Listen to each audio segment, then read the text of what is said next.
ब्रेकनंतर आपल्या सगळ्यांचं पुन्हा एकदा स्वागत। शिंदेंच्या शिवसेनेचे नेते आणि माजी मंत्री रामदास कदमांनी खळबळजनक आरोप केला। एकनाथ शिंदे सेनेचे नेते रामदास कदम यांनी उद्धव ठाकरे यांच्यावरती आरोपांचा बाण साधलाय।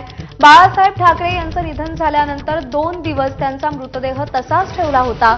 बाळासाहेब ठाकरे यांच्या हाताचेही ठसे घेण्यात आले होते। हे ठसे नेमके कशासाठी घेण्यात आले होते असे थेट सवाल रामदास कदम यांनी केले। रामदास कदम गोरेगावच्या नेस्को पार्कवरच्या दसरा मेळाव्यात बोलत होते।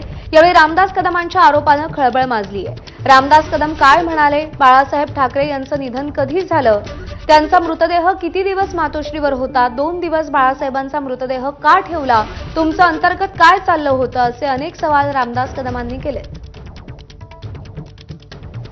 शिवसेना प्रमुखांचं निधन कधी झालं,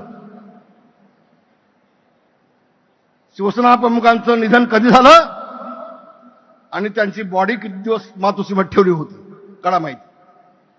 जबाबदारीने बोलतोय। शिवसेना प्रमुखांच्या वरती उपचार करणारे डॉक्टर आहेत, आज त्या डॉक्टरांना विचारून घ्या 2 दिवस शिवसेना प्रमुखांची बॉडी का ठेवली होती उद्धवजींनी तुम्ही। आम्ही खाली बसलो होतो 8 दिवस आम्ही मातोश्रीच्या बाकड्यावर मी झोपलोय 8 दिवस। कोणतरी सांगितलं बाळासाहेबांच्या हाताचे ठसे घेतले होते ठसे। मग ठसे कशासाठी घेतले होते? अरे तुम्ही आम्हाला काय शिकवता? शिवसेना आम्ही मोठी केली, शिवसेना मोठी आम्ही केली, जेल आम्ही